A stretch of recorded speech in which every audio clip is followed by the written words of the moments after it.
Howdy, lieutenants and economists. The most volatile, evil, disgusting things on the planet, humans. If you have a video request, you can always go to assholeconsulting.com. Yeah, I am gonna charge you, kids. And that is the importance of not fucking up. You are such an asshole!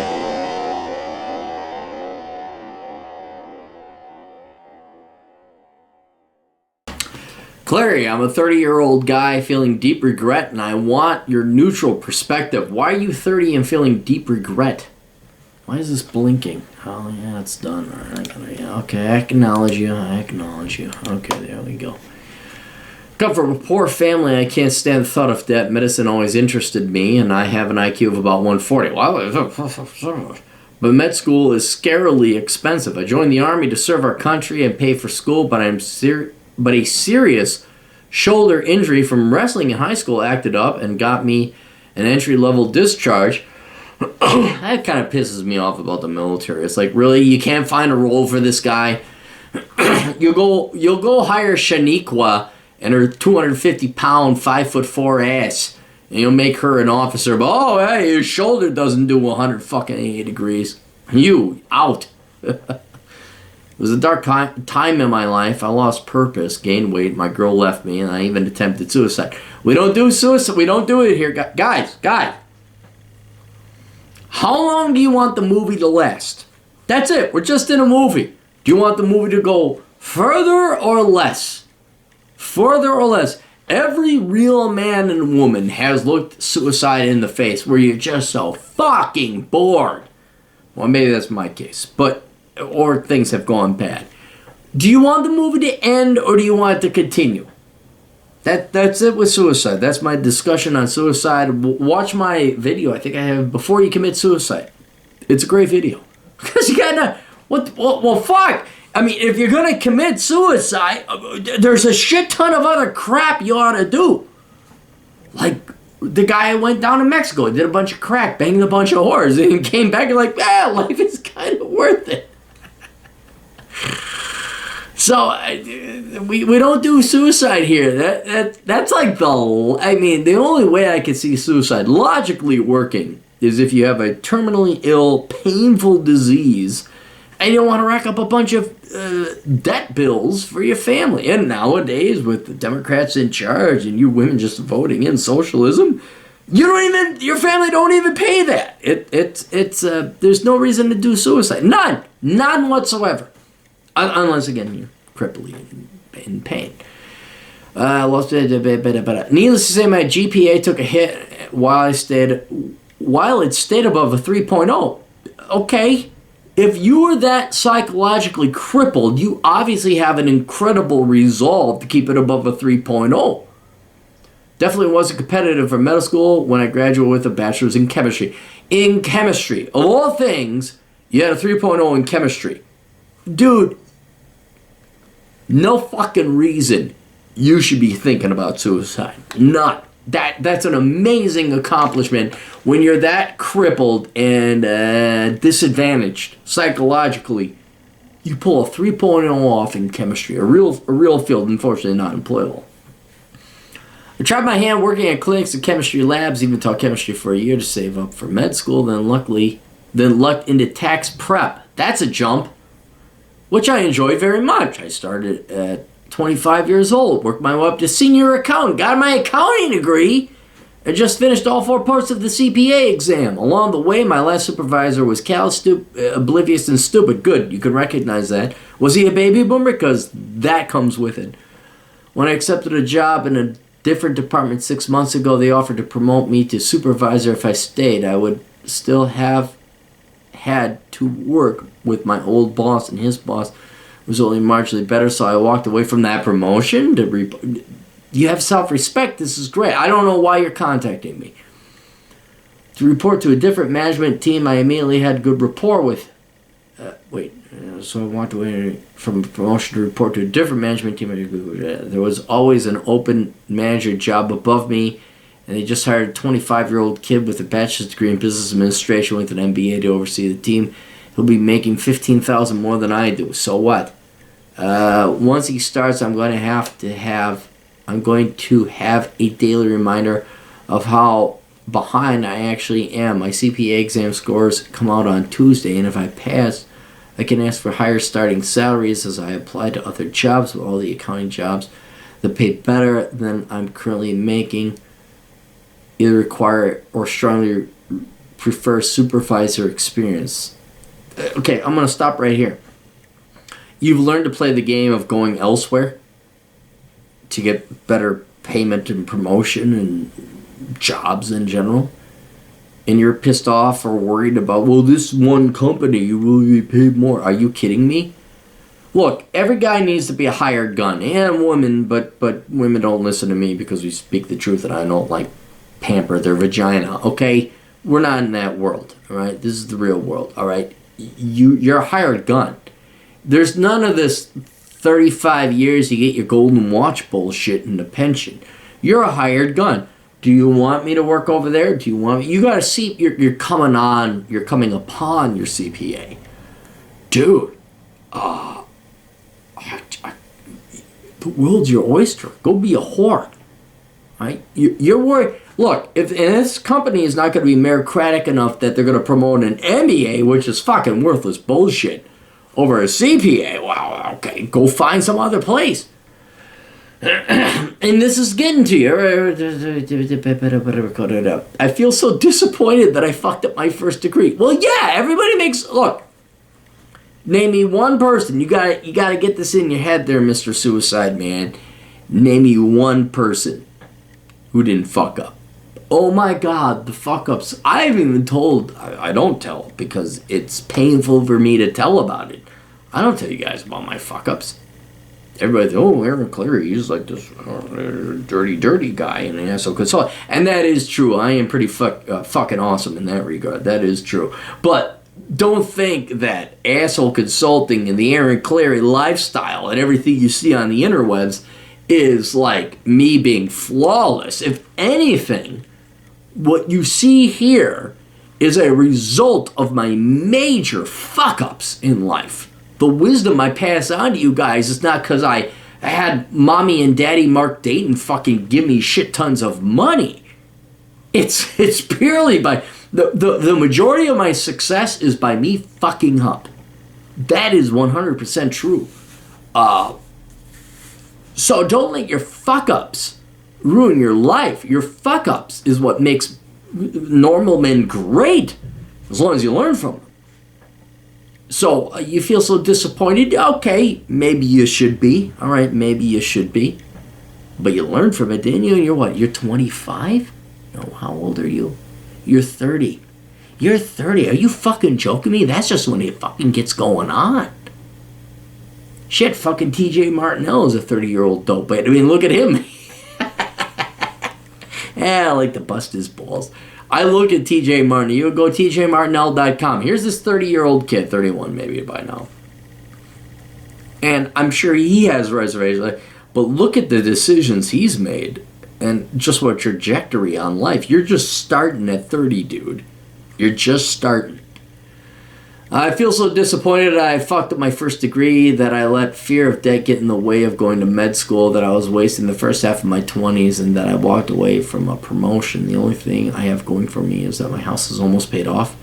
My equity is $150. How are you fucking up? How? I didn't have that position when I was 30. I'm deciding between these options. Looking for accounting supervisor positions to move up the ladder. Get a master's in data analytics from Western Governors University as I go in the IT side of accounting, which pays a lot more. Try for med school again and selling my house to pay for it. Sister would let me... what was your... Okay. Dude. You're on the cusp. Let me tell you a story. I want to tell you a story. Now! This is exactly the story you need to hear. I was driving out to Rapid City, South Dakota for an interview. Black Hills Bank? Bank of Black Hills? Something like that. Something of the Black Hills Bank. And you guys all know the captain wanted this is 10 years ago. More than 10 years ago. I don't know, maybe only 10 years ago. And I was driving out there. And it was April. April, I remember this. In April, all of a sudden a freak storm of snow came across Highway 90. It's the only interstate that goes through South Dakota. Shut down and go across.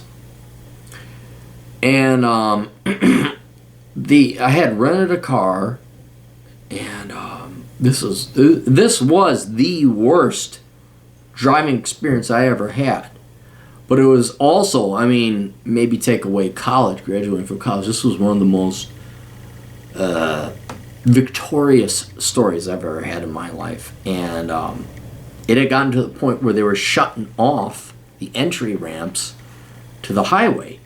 And it was long enough that I didn't have internet access, and I was calling up my girlfriend. I'm like, what does it look like ahead? What, da, da, da, da. And it was just basically this blob of snow that came across. And South Dakota, if you don't, it is flat, but there still is some gradation to the landscape. It may not be steep, but there is still an uphill battle. So you can come across a hill, a rise is basically a better word for it, and you could see 3 miles ahead, and people were pulling off the side of the road, and I had a Nissan or something like that. It was a car. And it got to the point where I would stop and wait because people would try to get up the other rise, not a hill, just a genuine, like, 3-degree rise. And they would stop and pull off to the side of the road, and then I would go because you needed the momentum to keep on going. So trucks would pull off to the side of the road, semi-trucks, cops. I mean, it was just this horrible, the worst. It was the worst traffic I ever drove through, driving experience. And then just outside of Kadoka, Atham, look it up. Kadoka, it's the next, the last stop before you go off to the Badlands National Park.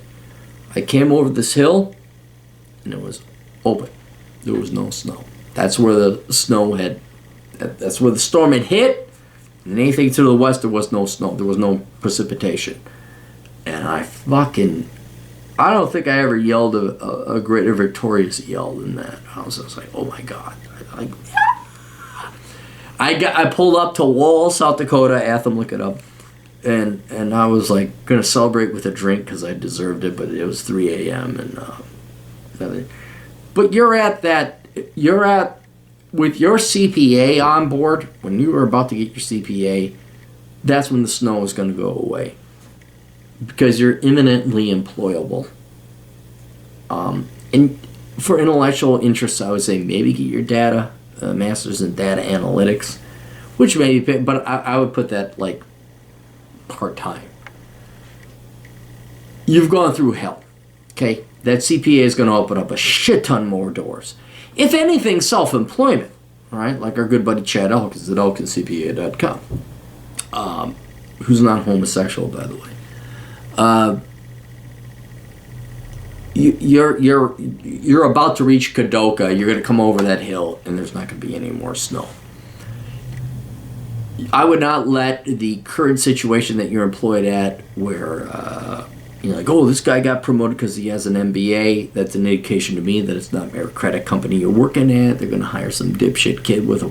I don't even think that kid's going to last that long. But you need to look beyond the current employer that you have, especially with your CPA, and then you're going to, and I think you're going to make a lot of money without having to get a master's in data analytics. All right, give it a little bit of time. All right, you're like, I put the seed in the ground, I threw some water on it, it should be a fucking tree. It's like, well, maybe you ought to give it a little bit of time to groom and grow. And so your CPA is good. I'm not even against you getting your master's in data analytics from Western Governors University. I'm not against that. So maybe that's something you do on the side as a solid plan B. Or an addendum to your current CPA. But for God's sake, give your CPA some time. Okay? I would not go to med school. I would not. That's almost a policy statement. Now, unless you're really into like helping out people and blah blah blah, I would not be going to med school. I would not. Yeah, I wouldn't sell your house. You got $150K in the house. No.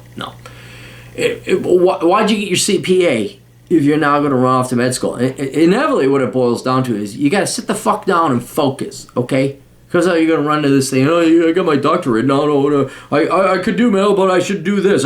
Dude, fucking focus, okay? You invested all this money in this infrastructure of getting a CPA. Why don't you get like some fucking benefits from it, all right?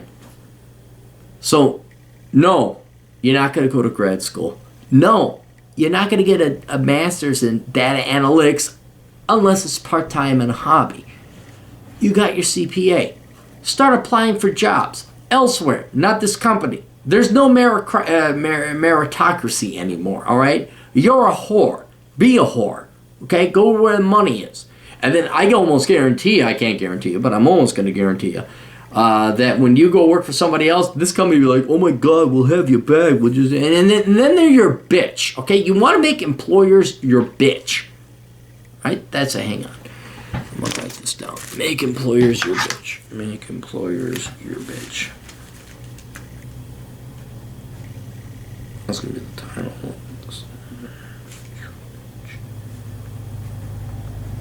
Because trust you me, with my degree in finance, which is fucking worthless, you got to be their bitch. You got to constantly prove to that. No. Make employers your bitch. And you're going to do that with your CPA. And you want to know ultimately why your CPA is going to make your employers your bitch is because you can just go out and strike out on your own and do taxes. You can be self-employed as a CPA. They got to make it worth your fucking while. And for God's sake, I want to become a doctor. Jesus Christ. No, there's no reason. And the data analytics would be an addendum. A side piece. You know, you got your main girl and you got your side girl. Or girls. So there you go. That's it. All right. Questions, answers. AssholeConsulting.com. I'll see you guys later. Toodles.